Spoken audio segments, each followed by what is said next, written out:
The 2011 documentary Dark Girls should be enough to have Oprah Winfrey jailed for the rest of her fucking life. And I'm not kidding. That documentary, there's so much that can be said about that documentary. Being a little black girl in the early 2000s is literally a fever dream, and that's not the first time that I'm going to say that. It just is. There were so many things happening in that time frame. Lots of change in a very short amount of time. Every year we were moving and striving in a new direction.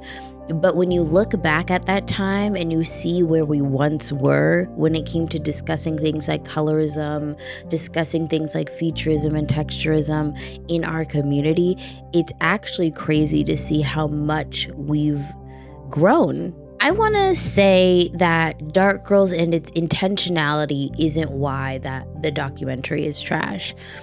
It's more about the way in which it was done. It was more about the way in which they decided to have this conversation. And again, it is very 20-teens coded, very 2010s coded. So there's a lot of blind spots. There's lots of problematic language. And so there's a lot of ideas when it came to discussing socially what it means to be dark-skinned and what it means to walk around in the world as a dark-skinned person, specifically in the African American diaspora, that were problematic. I mean, there's no ifs, ands, or buts about it. But the companion documentary, Light Girls, so first of all, let's take a pause here and understand that that is part of the reason why Dark Girls and Light Girls, both the creation of Light Girls as a documentary, that is a problem. And that is why this is so 20-teens coded, 2010s coded. Blind spots, to say the least. It's kind of interesting to look at where we were in 2011 talking about colorism versus where we were in 2015 talking about colorism, and how the creation of the Light Girls movie 4 years later really made people have a sour taste in their mouth about the whole situation. For those who don't know what the hell I'm talking about, Dark Girls and Light Girls were two companion documentaries that were produced and or distributed by the OWN network, which is owned by Oprah Winfrey. There were two documentaries that were created. Dark Girls was directed by Bill Duke and D. Chansonberry. His name's kind of interesting, but D. Chansonberry was not in the second one. So let's just say that. He kind of washed his hands with the whole mess after Dark Girls, but Bill Duke went back and made Light Girls with Oprah. And so I don't know what that internally signifies, but yeah, I'm 28 years old, so that means I'm like a zillennial. We're like our own capsule generation or whatever people like to say. Everyone likes to be different. I'm either the ending of the millennials or the beginning of the Gen Z, depending on what scale you're kind of measuring that. And in my experience, I've grown up with the world, I guess. And I think that just happens when you grow up with the literal internet and the access to information. So I remember so many different things that changed so quickly year over year, specifically in the early 2000s to the 2010s to the 20-teens to the 2020s. So much happened and so much changed with how we viewed different conversations, how we viewed different people, how we discuss things collectively and openly. A lot has changed, and I have to give it to us. We've learned a lot in a short amount of time, but I can still point out when things are problematic. I feel like the perfect example of this is looking at Teen Vogue from the early 2000s versus looking at Teen Vogue now and the things in the subject matter they decide to talk about. Teen Vogue in the early 2000s was giving very much teeny bop, was giving very much outfits and girly and clothing and early 2000s vibes. Teen Vogue now is giving hard-hitting stories about fast fashion, climate change. You're getting racial appropriation stories. You're getting think pieces or like articles by like people like just incredible authors, people talking about society as we know it. And that, I think, is the perfect encapsulation of what I'm trying to explain. So when Dark Girls came out, those conversations were just beginning to happen. Those conversations about colorism, hair, good hair. Chris Rock is another one of these documentaries that I hold in this general genre of kind of publicly talking and standing up on your blackness. What does it mean to be black? What do we do as black people? Stuff like that. I think that was really starting to come to the forefront, explaining ourselves, explaining why our hair is like this and the different things and what it means to be black, and having these conversations not only for the public to see, but having these conversations internally in our community. So while the intentionality, and I know the intentionality of creating this documentary was supposed to be pure, educational, important, the actual delivery of it was still stuck in the early 2010s. As I said before, I think people were more forgiving about the documentary quality in 2011 when it came to Dark Girls, but when they double back and made Light Girls in 2015, the creation of the documentary Light Girls undermined the documentary Dark Girls. Though Dark Girls wasn't great, it was at least somebody talking about dark-skinned people's issues within our community, globally, the different way they get treated within our society, right? Light Girls, though, in a time like 2015 where people are wearing dashikis, they're learning words like cultural appropriation, they are not really trying to be listening to the plight of the tragic mulatto. It came off very much reverse racism. And I think that's why the entire two-deal bundle with these documentaries are not respected very well within the Black community, at least young Black people to this day. Light Girls was, again, extremely shallow. It was, again, unable to differentiate the difference between being bullied and being affected negatively by colorism. It was reductive. It was problematic in a lot of ways. A lot of problematic tropes were being yielded in those conversations. A lot more of the, oh, they were jealous of me, they cut my hair, they did this, and not really reflectively looking into why. Again, 2015 is around the time that Zoe Saldana is taking the role of Nina Simone. So a lot of people are just kind of not about what's going on. If you were sentient at that time, you know what I'm talking about. Zoe Saldana will never live that down in my book. But the conversations were much deeper and more complex just 4 years later around light skin, dark skin, complexion, hair, all of these things, that they were not rolling out the red carpet for light girls, especially with a name like that. I think the most unfortunate thing when I rewatch both of these documentaries is the fact that publicly, when it comes to the public discourse on light skin versus dark skin, we have not really moved past what was entered into the chat with Dark Girls in 2011 and Light Girls in 2015. Much of the same sides of the conversation still exist to this day. I think more people have a deeper understanding of how colorism affects us, but I think unfortunately it is rare to see media discuss colorism in the right way. So I'm going to try today. Welcome to Bloodstained episode 6, Slavery and Colorism. Let's get into it. The chicken and the egg is a causality dilemma that is commonly started with the question, which came first, the chicken or the egg? Now, boop. Let me pause this really quick. Let me pause my teleprompter really quick and let me just say, maybe it's imposter syndrome, but some of the comments you guys have about how smart I am and how eloquent I am, I don't know what it is, but I just want you to know up front, this is straight from Wikipedia, boo. I think I just enjoyed the way that they explained it in their little quick synopsis, so I'm explaining it. So if you want more detail, go to the Wikipedia page, but it's just from the first part of the Wikipedia page explaining the chicken and the egg conversation. I'm not super smart. I'm not reading this off the dome. This isn't something I traverse all around the internet to find. I'm just like you. Okay, let's get back to it. The dilemma stems from the observation that all chickens hatch from eggs and all chicken eggs are laid by chickens.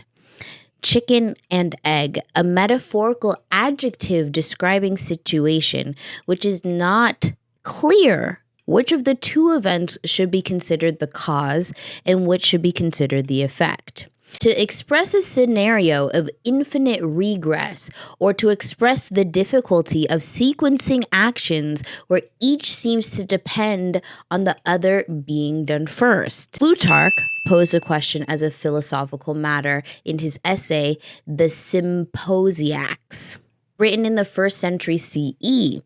The question represents an ancient folk paradox addressing the problem of origins and first cause. Aristotle, writing in the 4th century BCE, concluded that it was an infinite sequence, so no true origin. There's no true starting point. Plutarch, writing 4 centuries later, specifically highlighted this question as bearing on a great and weighty problem, whether the world had a beginning. In the 5th century CE, Marcovius wrote that while the question seemed trivial, it should be regarded as one of importance. By the end of the 16th century, the well-known question seemed to have been regarded as settled in the Christian world, based on the origin story of the Bible. In describing the creation of animals, it allows for a first chicken that did not come from an egg. However, later Enlightenment philosophers began to question this solution. Although the question is typically used metaphorically, evolutionary biology provides literal answers, made possible by the Darwinian principle that species evolve over time, and thus that chickens had ancestors that were not chickens, similar to a view expressed by the Greek philosopher Anaximander when addressing the paradox. If the question refers to eggs in general, the egg came first. The first amnio egg, that is a hard-shelled egg that could be laid on land, rather than an amphibious egg laid by fish and frogs that remained in the water, appeared around 312 million years ago. In contrast, chickens are domesticated descendants of a red jungle fowl and probably arose little more than 8,000 years ago at most. Now, I don't mean to ramble on about this chicken or the egg conversation, but I think it's important to establish this point as it relates to how we consume and understand societal norms. Most of the time, I believe most people take the Aristotle approach when it comes to understanding how societal norms come about, grow to prominence, and gain influence over our society. That there is no true origin, it's just an infinite cycle, and all of these societal norms have always existed and will always exist. Many people fail to ask the question, why? Which means they never get to ponder the questions when, what, where, and who. When it comes to thinking about the importance of proximity to whiteness globally, the causality paradox of the chicken and the egg comes up again. What came first? Unique ethnic custom or European colonization? I guess the best place to start is to define colorism, at least a working definition in my life, in my sphere, and how I'm understanding it in the context of this episode. Colorism is prejudice or discrimination against individuals with darker skin tones, typically amongst those of the same ethnic and racial background. This is just the definition I'm choosing to go with. I think it's the easiest. Obviously, you can substitute colorism with featureism. You can substitute colorism with texturism. All of these things kind of exist in the same sphere. They're like the same sides of the same coin when it comes to proximity to whiteness and how that has become the global standard of beauty, access, and importance. Now I want to make something clear. I live in a world where colorism exists, right? And it doesn't go both ways. It's a one-way street. I lived in middle school when there was team light skin and team dark skin. I lived through that period in time. I understand this. I know this is real. I've seen the effects in my church community. I've seen the effects in my day-to-day life. So this is not a safe space for anyone that is questioning the existence of colorism or believes that colorism goes both ways. This is a top-down situation, not a down-up situation. This is a conversation that's global. It's all throughout the African diaspora. It's in the Asian diaspora. It's in Latinx diasporas all over the world. This is a conversation that is just constantly had. And of course, there's stratifications within communities. I mean, what is considered white now was not necessarily considered white 100 years ago. And within that debate, colorism, featureism, texturism all play a part. I don't really understand why it's so difficult for people to understand that colorism exists and it's real and it affects people's lives if racism also exists and people can understand that that exists. For example, both colorism and racism basically started at the same time.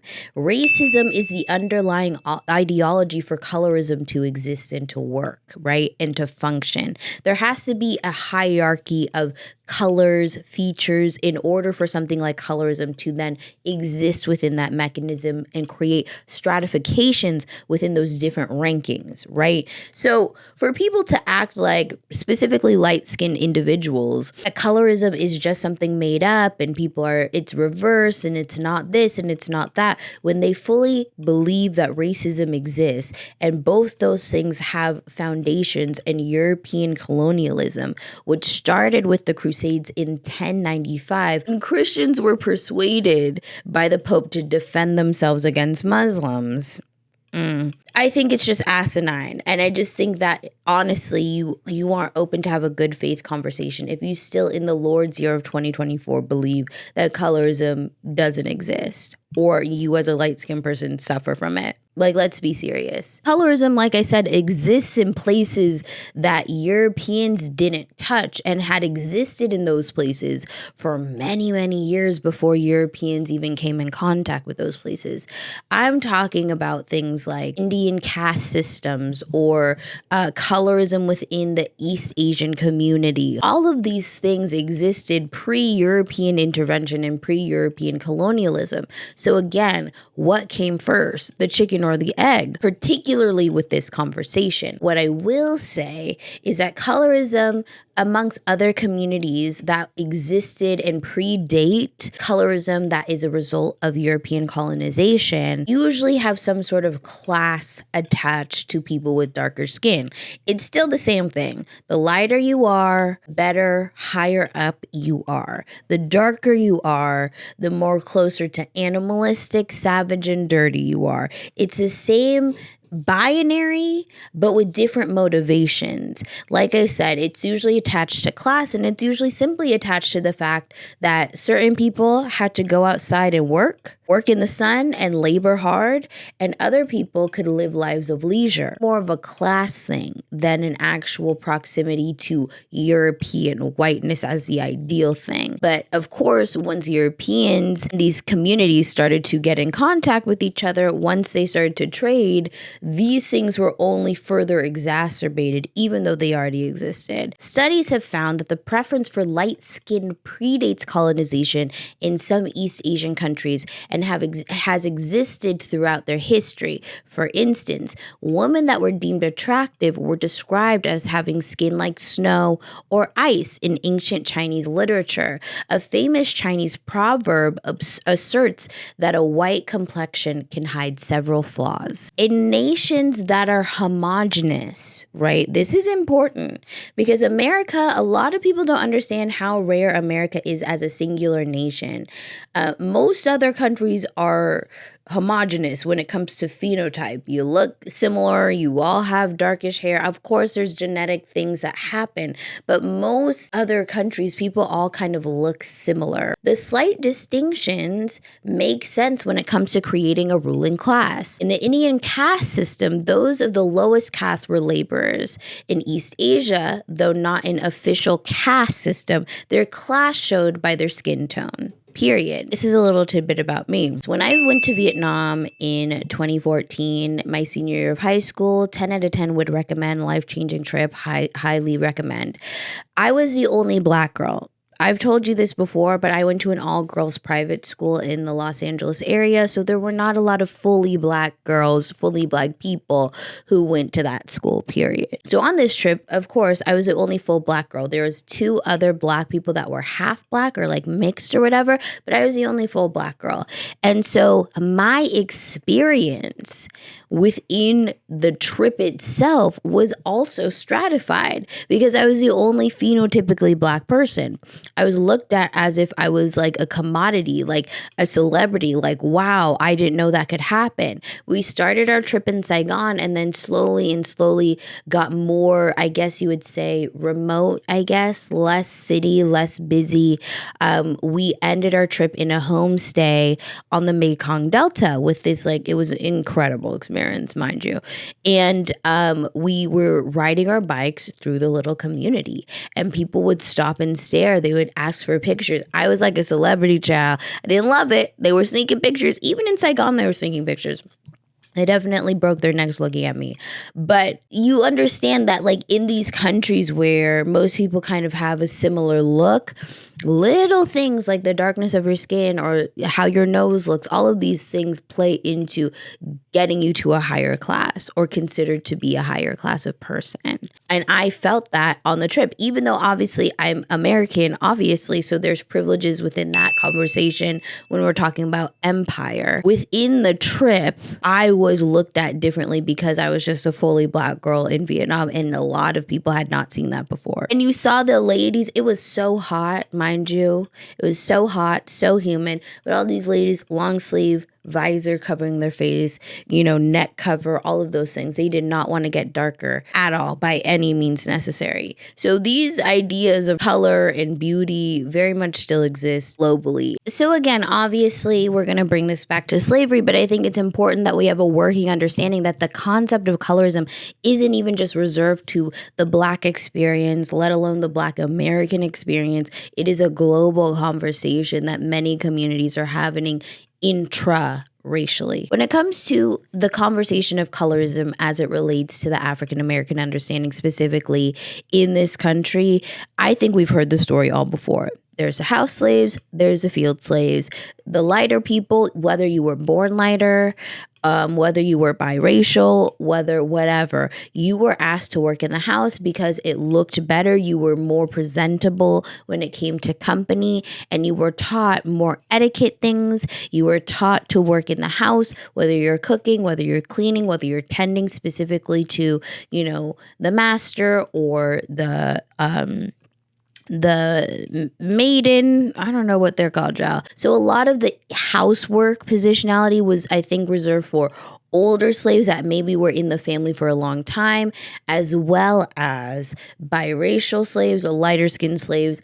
And a lot of the perception was they had it easier because they were working in the house. But that's basically the basic understanding of like light skin versus dark skin and the origin stories within the United States. And I think that is kind of a decent telling of it, but I think it misses a lot of important details as to why those long-standing classifications continue to persist in our society today, and the privileges people who are lighter skinned have in our society because of their proximity to whiteness. Now, again, as I said, a lot of social constructions are created over time. They didn't just pop out of nowhere. They're created, they're cultivated over time. Something pops up, and then how we treat that something gets normalized within our society over time, right? So, for example, you had the house slaves, and these people were usually reserved to being masters, children that he had with other, slave women that he owned. So, as kind of a penance, I can't treat you like my real kid, even though you are my real kid, but in return, you will be living in the house. You will be doing housework versus actually being in the field. Now, that's not a hard and fast rule. Obviously, it varied master to master, but that's the general consensus of the situation. But it's also about what you would get by what you would absorb by being in the house versus being in the field doing hard labor. There are different skills that people would pick up in the house that I think is important. Like, you could learn how to speak proper English, societally proper. You you could learn how to read. You learned the different manners, how to properly set a table, how to properly cook a meal, how to serve that meal, how, just being in proximity. Maybe you'd get, a hand-me-down dress. Maybe you'd get this, maybe you'd get that. Obviously, it's not productive to really compare the two experiences, being in the field or being in the house, because they all had their demons and these people were all property. So it was all horrible. But at the same time, there was different access that was available for people that worked in the house that inevitably led them to different privileges once slavery was over. They learned material skills that could then be marketed outside of the world, not to mention that a lot of these people also were related to the master or the master's family in some way, which means that, depending on the mercy of the master and how they felt, there may be, different pathways of them being able to learn how to read or buy their way out of freedom. All of this became associated with being lighter skinned, but that wasn't necessarily the hard and fast rule, but it slowly became that as more and more lighter skinned individuals started to pop up in the world. Hello. Like I said, things don't just happen and we deal with it. It's like we normalize how to treat things once they pop up. So once the conversation about biracial slaves and all of that conversation started to become a conversation in the zeitgeist, and how that was dealt with became normalized, different characteristics start to be associated with that positionality in society. Now, as I said before, the reason why this division has been able to last generations, this conversation of light skin versus dark skin was plaguing me in my middle school years in the 20-teens after slavery happened so many years ago, is because of the way in which we're taught about this conversation. The details are important. Context is all. As I just explained to you, it wasn't simply you were light-skinned, you're in the house. It was the relationship with the master as well as the access to different information that could be marketable outside of the plantation walls later on that allowed for characteristics of entitlement, higher class, bougie to be associated with being lighter skinned. It didn't just happen out of nowhere. And this is the subtle violence that is really quiet. This is the true crime story that starts to rear its ugly head within the conversation of colorism, right? Because the fact that you don't know the details and there's big details and holes that are missing within this very reductive, very pared down understanding of what it means to be light skin versus dark skin, the beef starts to happen internally. We start to beef with each other. We start to go by our perception and not by the true lived experiences by people on both sides of the conversation. And so the truth of the matter is they had privileges associated with being in the house, but there was a different type of violence that they were fighting in the house. Not saying that people in the fields were not sexually assaulted, not saying that that just wasn't widespread in general, but saying that their proximity to these people in these circumstances provided a different type of violence and a different type of abusive experience that the people in the fields didn't have to experience because they were able to go to their quarters at the end of the day. Not saying that that was good either. Again, everyone's owned, everyone's a slave in this circumstance, but there are privileges and disadvantages to both depending on how you look at it and people's individual experiences. And because the details of what those experiences entailed are not often discussed more than just light skin versus dark skin people look at light skin people without having the understanding of what their legacy was, and light skin people look at dark skin people as people who are not acknowledging or accepting them into the real harsh realities of what it is to be Black in America, period. This is the miscommunication, the silence, the censorship is where all the bullshit lies. That's why we continue to have these same reductive conversations in 2024, because of the ignorance, because of the purposeful censorship of the truth as to why certain things happen the way that they did. Because there is a truth. There is a truth as to what happened. How you feel about that truth is a different conversation, but there is a truth. Myrdal, for example, noted that mulattoes brought prices on the slave market. The white aristocracy preferred light-skinned blacks for personal service, and that white males were more likely to select fair-skinned female slaves over darker ones for sexual unions. Myrdal contended that light-skinned blacks were initially preferred because they were more aesthetically appealing to whites, and because the prevailing racial ideology of that time held that blacks with white ancestry were intellectually superior to those of pure African ancestry. Let me pause this because this is obviously a quote. This is an important thing because enter in racist pseudoscience, and then this also adds another layer to the conversation. If we are to believe that eugenics, the idea of people being closer to being subhuman and other people being more civilized than others based on skin tone, which did again come out of the racial hierarchy that did come out of slavery as something that existed. A lot of people at the time truly believed that if you were mixed race and you had white within you, you were just a smarter individual because you were simply white, because of how they categorize our intelligence level based on our race. So there's also that. Over time, the kinship bonds between mulatto children and their white fathers also became an underlying reason for the extension of privileges to lighter-skinned blacks.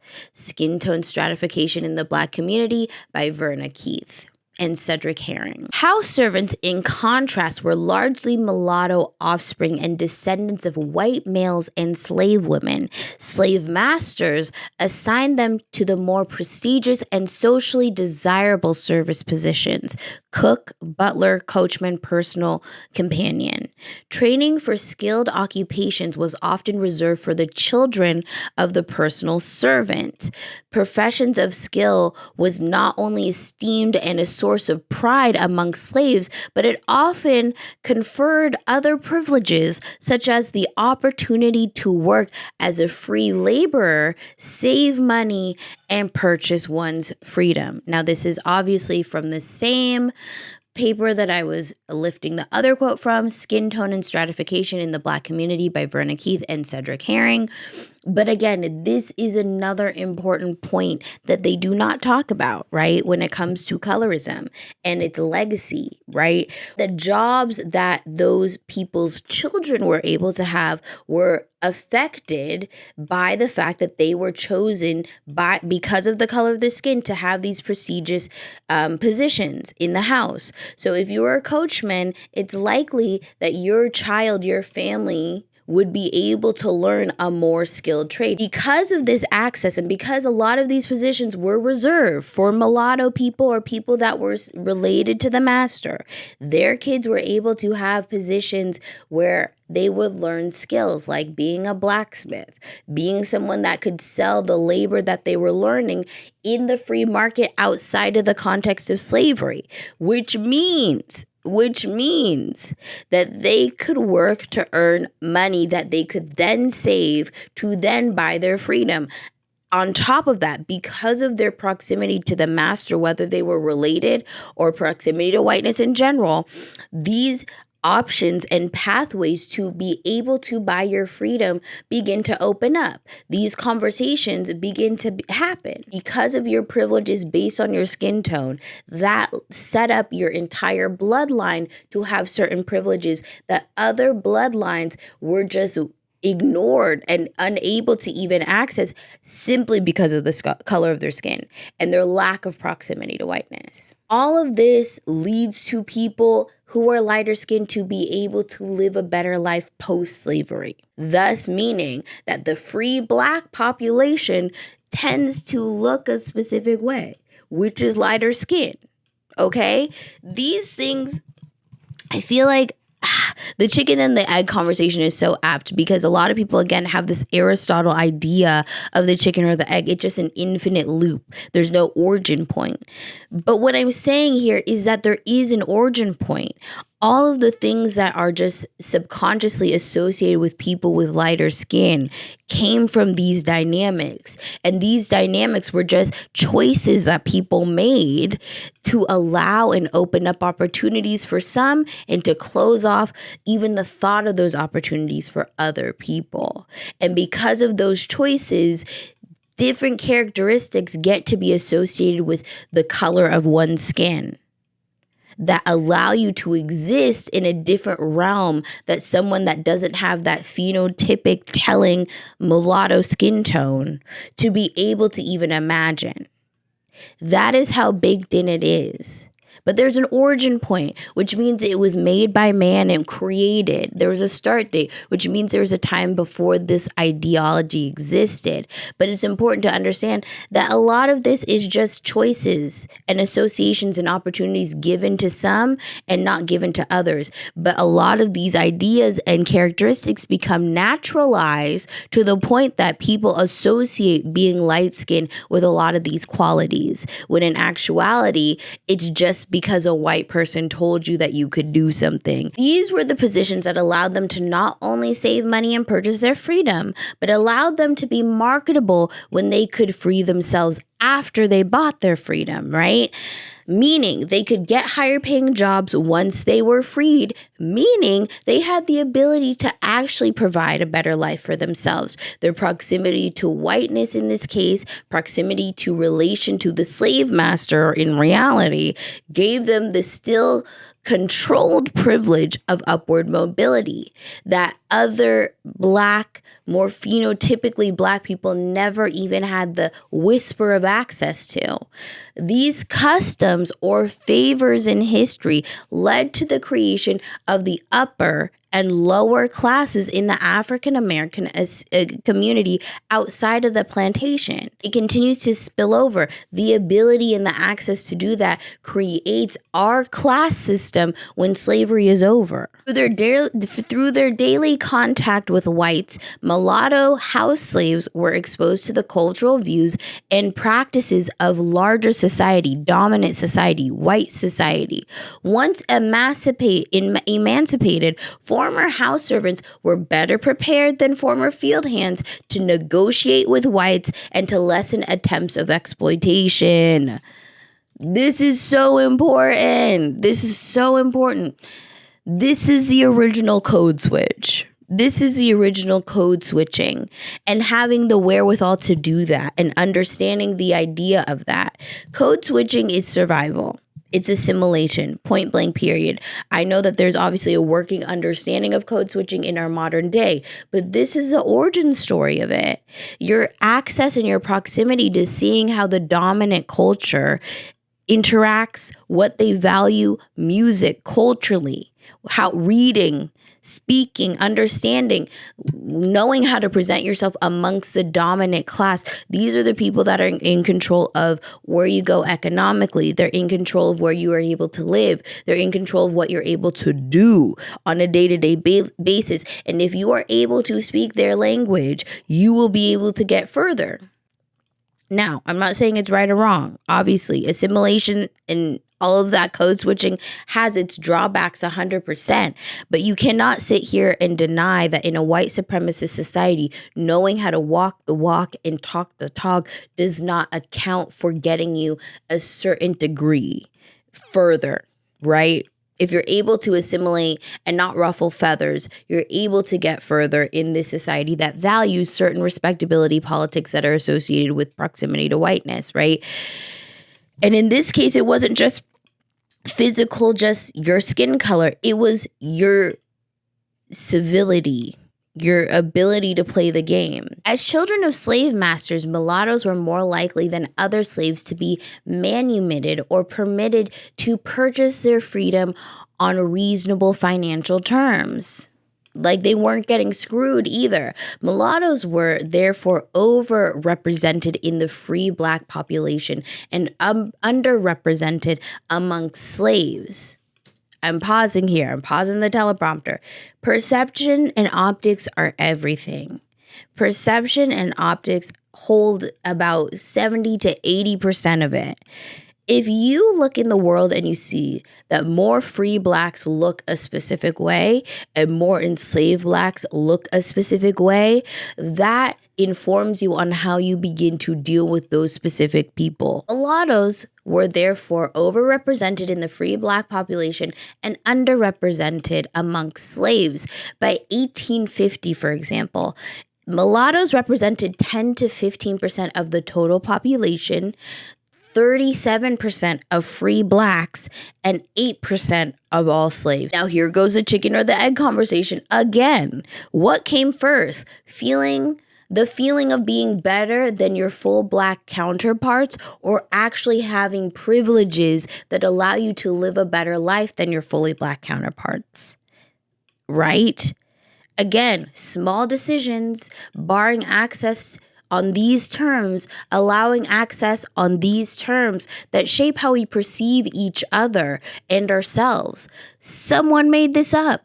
Some person made this up. Because we are all experiencing captivity, we are all slaves in the plantation, the mulattoes were not able to understand the stratifications that were being cemented between us permanently.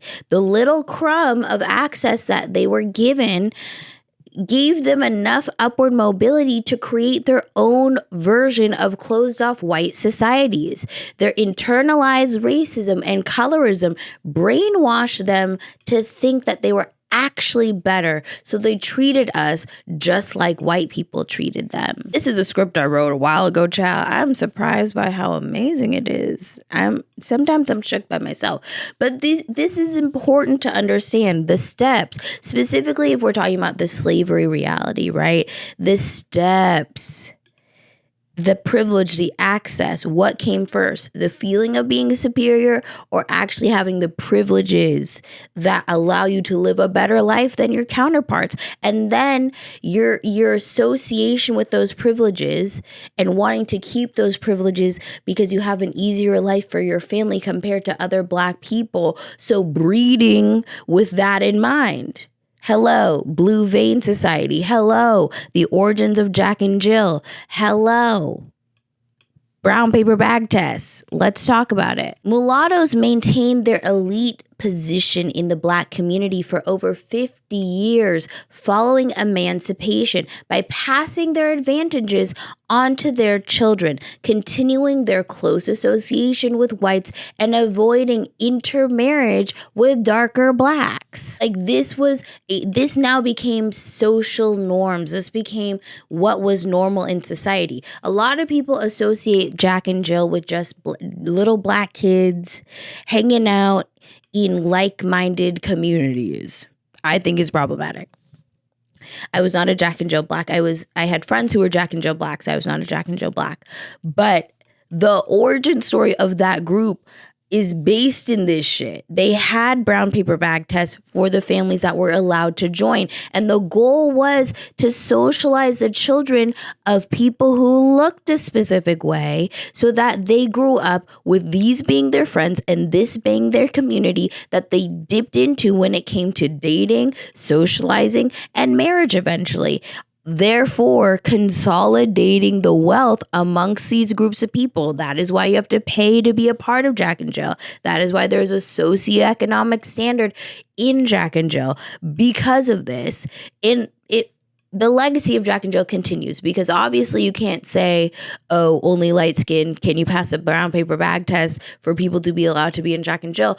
But the socioeconomic commitment to Jack and Jill allows these subtle but not subtle realities of colorism to continue into classism and elitism amongst the black community. When you understand that jails and prisons in the United States, for-profit systems, by the way, decide how many beds they're going to build for said prison based on the literacy rate of third graders in the community, in the country, that should tell you everything you need to know.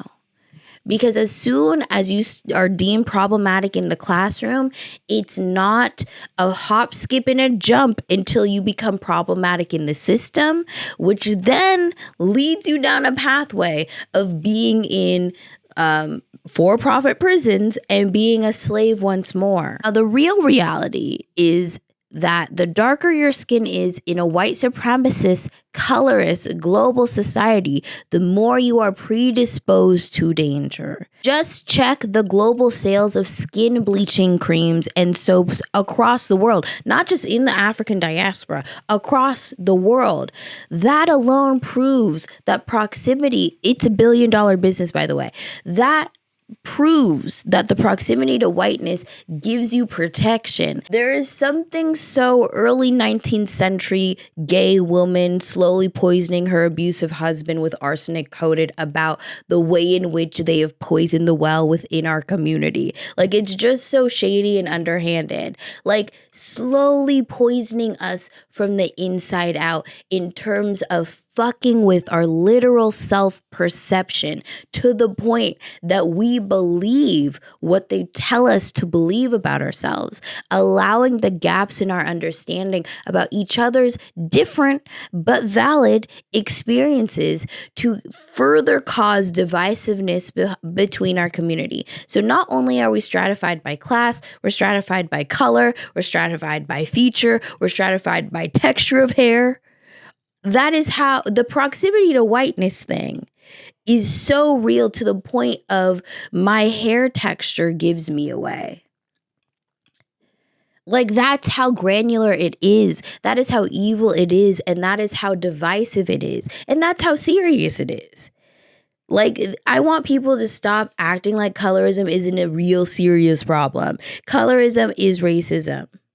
It's a real serious problem with real material circumstances, and I'm over people saying that people are being overly dramatic or overly sensitive, when the truth of the matter is so much anti-blackness and anti-dark-skinned blackness is baked into our society to this day.